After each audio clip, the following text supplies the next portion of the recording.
محترم خواتین و حضرات، قرآن مجید اور ہمارا دین جس قدر سٹریس کرتا ہے شادیوں کے اوپر، شاید ہی کوئی مذہب اور کوئی قانون یا کوئی تہذیب اس قدر سٹریس کرتی ہو نکاح کے اوپر، اس لیے کہ نکاح ایک ایسی چیز ہے کہ جو برائی کے راستے کو بند کرتا ہے۔ اسی لیے اس کی سادگی پر بھی اسلام بہت زور دیتا ہے کہ اگر جتنا آپ اس کو سادہ اور آسان بناتے چلے جائیں گے، اتنا ہی جو برائی والا معاملہ ہے وہ مہنگا ہوتا چلا جائے گا اور مشکل ہوتا چلا جائے گا۔ نکاح کو اگر آپ مہنگا کرتے چلے جائیں گے، جیسے کہ آج فی زمانہ ہمارے ہاں یہ ہو چکا ہے کہ شادیوں کی رسمیں اتنی مہنگی ہو گئی کہ نکاح گویا کہ دشوار تر ہوتا چلا جا رہا ہے۔ اسی دشواری میں جہاں مہنگائی اور رسم و رواج ہیں، وہاں ایک رسم و رواج یہ بھی ہے ہمارے ہاں بدقسمتی سے آ گیا کہ مختلف راجپوتوں سے باہر شادی کرنے کو تیار نہیں، سیدوں سے باہر شادی کرنے کو تیار نہیں۔ یہ چیز کہیں رک کر سوچنے کی ضرورت ہے کہ کیا اسلام ذاتوں کو پنپانے کے لیے آیا تھا،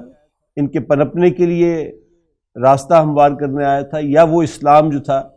وہ ان دشواریوں کو مٹانے کے لیے آیا تھا؟ ظاہر ہے کہ رسول اللہ صلی اللہ علیہ وسلم کی سیرت سے اگر ہم دیکھیں تو حضور صلی اللہ علیہ وسلم نے خود بھی ایک سے زیادہ نکاح کیے۔ یہ بھی آج خاص طور پہ انڈو پاک میں بہت بڑا مسئلہ ہے کہ اگر کوئی دوسرا نکاح کرنے کے لیے کسی ضرورت کے تحت بھی کرنا ہو تو تقریباً ناممکن ہے وہ ہمارے لیے۔ اسی طریقے سے برادریوں سے باہر نکاح کرنا، یہ بھی گویا کہ جیسے گناہ کبیرہ ہو کوئی زنا کرنے کے مترادف، اس طرح کا معاملہ ہے۔ قرآن مجید نے ایک ہی اصول بتایا، صرف فرمایا کہ الخبیثات للخبیثین، ان گویا کہ یہ میرٹس ہیں، خبیث عورتیں خبیث مردوں کے لیے ہیں، والخبیثون للخبیثات، اور خبیث عورتوں کے لیے خبیث مرد ہیں۔ ہاں، والطیبات للطیبین، پاکیزہ عورتیں پاکیزہ مردوں کے لیے ہیں، والطیبون للطیبات، اور پاکیزہ مرد پاکیزہ عورتوں کے لیے ہیں۔ بس اللہ خیر صلی اللہ، یہ پیغام ہے اسلام کا، گویا کہ جو چیز دیکھنے والی ہے وہ اس کا کردار دیکھنے والا ہے۔ جو چیز دیکھنے والی وہ یہ کہ وہ اسلام کے مطابق کتنا عمل پیرا ہو رہا ہے۔ اگر وہ اسلام کے مطابق عمل پیرا نہیں ہے تو چاہے سید ہو، ہمارے ایک استاد فرمایا کرتے تھے جب بھی کبھی مولانا عبید اللہ سندھی کا نام لیتے تھے تو فرمایا کرتے تھے رحمۃ اللہ علیہ، حالانکہ وہ ہندو سے مسلمان ہوئے تھے، لیکن یہاں رحمۃ اللہ علیہ کہنا اس میں میرٹ اور ہے نا، اس میرٹ کے مطابق اگر کوئی ہندو بھی مسلمان ہو کر آ جائے گا تو اور وہ اس میرٹ کے اوپر ہوگا تو ہم اس کے ساتھ رحمۃ اللہ علیہ کہیں گے۔ مولانا احمد علی لاہوری کے نام کے ساتھ رحمۃ اللہ علیہ کہیں گے، حالانکہ سکھ سے مسلمان ہوئے تھے۔ مولانا عبید اللہ سندھی ہندو سے مسلمان ہوئے تھے، لیکن اگر کوئی مسلمان ویسے کام کر رہا ہے تو وہ چاہے سید برادری کا حصہ ہی کیوں نہ ہو، ظاہر بات ہے اس کا ہمارے دین سے کیا تعلق ہے۔ تو رشتے لیتے دیتے وقت ان پریفرنسز کو دیکھنے کی ضرورت ہے،